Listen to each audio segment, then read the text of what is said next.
Hi, today I want to show you how you can use GetElementById inside of Toddle to get, the attribute data for that specific element inside of Toddle. Now, when do you need to use GetElementById? You will probably need that if you want to click on a button and get, for example, on a checkbox, on a radio button, some custom attributes that are not value specific, right?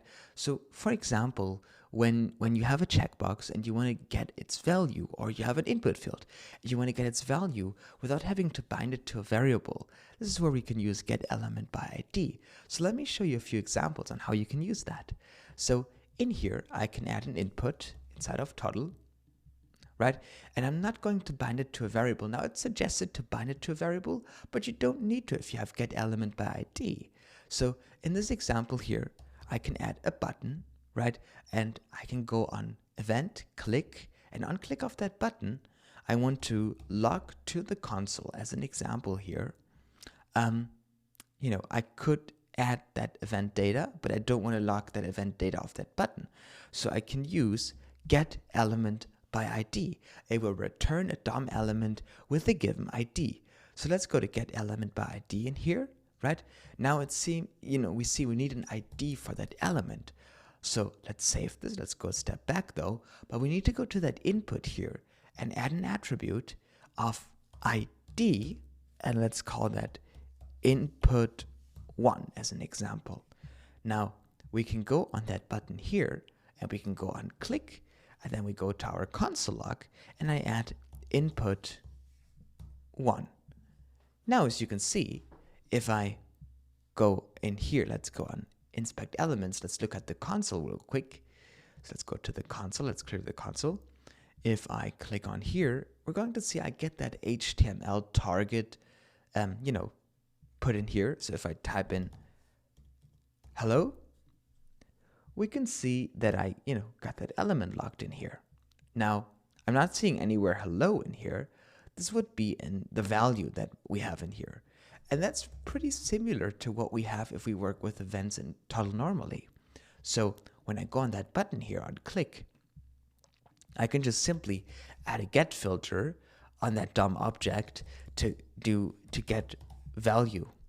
So now when I go in here and I type in hello Toddle, and I'm going to click on the button, I'm going to get that value of that input using GetElementById instead of, using, bind to variable, even though it's not fully reactive, but it's one approach how you could do this. So then, for example, I have an attribute, just for test purposes called data, right? And then I could create a heading in here, and that heading will be bound to the data variable, right? Oh, and right now it's on an HTML object, so let's just clear that one. Here you go. And now I can go on that button here, and on click, I can just copy this formula here, and I can go and set the data variable with, exactly this. So now when I type in here, hello, and I click on that button, I'm going to get hello console logged, and it's going to say hello here. It's going to set that variable, right? And when I type in here, hello 123, it's going to do that as well. Now, we can also make it reactive where this GetElementId is actually applied to itself. So we can copy that here, right? We can delete that button. Oh, I won't delete. Okay, here you go. And then we go on input, and we can look at that input event in here, and I can go on input, and I could paste that in here, right? And then as I type, it's going to update it as well, but not using the event data, but instead using the GetElementById data, which is a different approach of doing things. Now, this is probably not that useful for inputs, but if that input, for example, turns into a checkbox, it can be very beneficial, because now, you see, we get this in here, and we could then, we want to go on that input here on that checkbox, and we want to go in here, and on that checkbox, all of a sudden, now we have different priorities.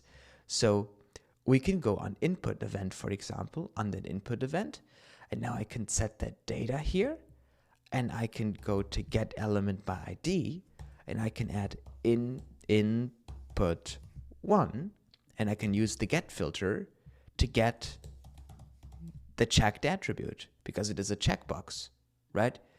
And then I can go in here and I can remove the placeholder.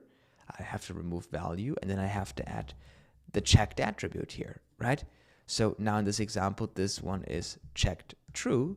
So when I click in here, as you can see, I got true, false, true, false, true, false, true, false, true, false, and I'm getting that data using GetElementById. Now, again, the alternative would be, going to, instead of getting ElementById, going to the event target, right, and then doing the same thing. That'll do the same thing too, as you can see. But it has the same features using the event, with the benefit it doesn't need to be applied on the event. Meaning, I can unbind this here. I can unbind any events on here, and I can have a button in here, that is, for example, called Get Data, right? And when I go in that button and click on that button, I'm going to set that data variable with the current value, right? Which for some cases can be interesting. So I can go in here on GetElementById, input 1. I'm going to get the checked attribute. And the cool thing is, if I want to get any of those attributes, I'm just adding a get filter with that attribute name, and I'm getting that attribute value then. So now I got that in here. If I click on here, as you can see, I'm getting that data. So now if I uncheck and check and do things, I don't have it bound to the event data of doing so. But now it's unchecked. If I click on here, I'm trying to get the target of this element from this other element, right? And then I have this updated based on the data that's in here. Now, this is a very edge case, and I can only think of a few use cases where this would be interesting, such as, video players, audio players, those things. But even there, you can use events if you need to apply it directly.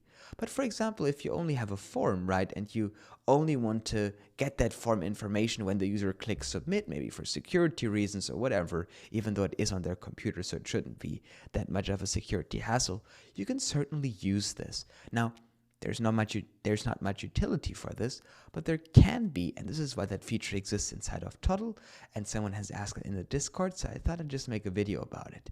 And this is one of the things in Toddle that, it's not really something that you need, but if you need it, you really need it, right? For that use cases where you really need this feature, you really need it, but you normally don't need it at all. But if you want to learn more about things that you don't need at all, but when you need them, you really need them, this is where we also focus at NocodeProCode.com. It's the best place to learn and build faster inside of Toddle and Xano. If you ever wanted to build your own app, if you ever wanted to build your own web app, if you ever, wanted to level up your career and build exciting things for yourself, for clients, for your startup, for whatever, this is the right place for you to be on. We focus on, giving you the resources, the courses, dozens and dozens of hours of, educational materials, the templates, the boilerplates, the pre-made components that you need to really level up your game and to develop things that you never thought you could develop. And even if you're already a Toddle developer, right? And if you already build simple web applications inside of Toddle, this is the right resource to level up your game, right? We have daily office hours, Monday to Friday, 9 a.m. PDT.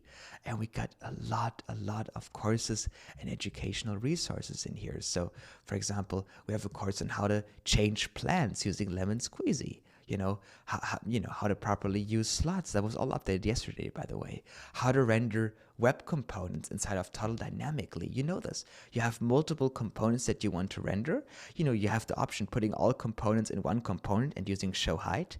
This template that we have in here uses a secure, dynamic way of importing web components without having to, just rendering on them on demand. You don't need to like hide them in a component. This is rendering them on demand while still maintaining all event data, all attribute data without any added latency. So that, 3 people only needed that, but we have it in there in case you needed 2. And then here you go. We got that office hours all scheduled up already to help you, overcome your roadblocks. We got that recordings of that office hours. And then, you can ask questions about things that were unclear in the tutorials and all that. We have like a whole course on how to build a plan overview using ChatCN UI inside of Toddle. And then we got, how to build your own billing center. And, here you go, how to make responsive UI for mobile applications inside of Toddle. And much, much, much, much, much, much more, right? And then the important thing is the new template. That's the tokens template. And that really is, basically everything you need. It includes the whole setup, front-end, mobile responsive for everything inside of Toddle, the whole backend, over 15 API endpoints for billing, plan changes, webhooks, AI generations, integrations with Llama 3.2, all that stuff, everything you need, charging credits, custom functions, OTP, authentication, everything pre-built. We got the resend integration so that you have OTP or Magic Link or whatever you want to use. We got the whole Lemon Squeezy integration. Just change your Lemon Squeezy API key and it all works. And then we got the hyperbolic integration, but you can replace that with any preferred AI model such as ChatGPT or whatever. So we got all those cool things in here. We got an integration with FramerAuth. We got an integration with Whisk. We got a bunch of cool things here. We got an NPM importer, a hamburger menu component, Stripe payments element, Toddle PDF reader here, where you can, read PDFs in Toddle and I gotta turn it into those blocks here. Real-time WebSocket templates, a touch swipe plugin where you can have native swipe touch. You got GSEP, acquired by Webflow. You can have now Webflow animations inside of Toddle Apps if you want. Single page application templates so that you can have super fast loading experiences. A Toddle video player. Light and dark mode. You got all those exciting cool things. The frame, which is a beginner boilerplate to help you set up the basic fundamentals of authentication and also support Stripe. We also got like a whole fintech SaaS template coming. We got a slider for Toddle. We got a moving rainbow gradient. We got so much in here. And then, I haven't even talked about the Xano snippets that we have for an Apple Calendar integration, a secure file upload, and then all the Toddle tutorials that we have in here. They're just added daily. It's just a great value. And there are hours and hours, dozens of hours of courses. All of those courses are generally more than 1 hour, so you get a lot of bang for your buck in there, right? You get everything that you really need to be even better at what you already do, or help you get started inside of Toddle. It ranges from all expertises from beginner to advanced. We got it all in here, right? We got also a bunch of Xano tutorials, right, to help you become a master in the back end. And that's very important, charging money. Backend handles a lot of important things, so you want to make sure you get those things right. AI agents, website scrapers, all that cool things. How to make a SaaS backend and all that stuff.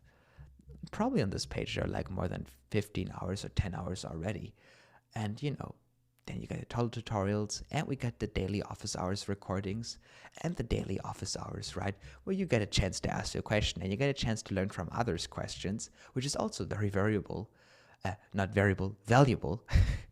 And you also got that office hours. If something was unclear, you can ask about it and get the help that you need. And not going to brag here, but I gotta pay someone on Fiverr to now blur out all those addresses here. But we got Andreas. Where's Andreas? Here you go. We got Andreas. How do I open his profile? Edit member. We got Andreas in here. Now, it's not the preview I want to show you, but we got Andreas in here, the CEO of Toddle. He's a member too. So that's exciting too. So thank you so much for watching. I would love to see you on the inside. If you want to join, go to NocodeProCode.com. You'll find the link in the pinned comment and in the video description. And I would love to see you on the inside. If you want to join, just make a little application. Tell us about yourself so that you're not a stranger anymore. And then I can't wait to have you on the inside. Approvals happen in less than an hour, recently. But if I'm, if it different time zone, I may be sleeping. That's why I say 12 hours. But, I would love to see you on the inside. And I can't wait for you to become an even better Toddle and Xano developer, or even, just get started. That's always exciting too. Thank you so much for watching. I really appreciate that. And I wish you a wonderful rest of your day. Take care. Bye-bye.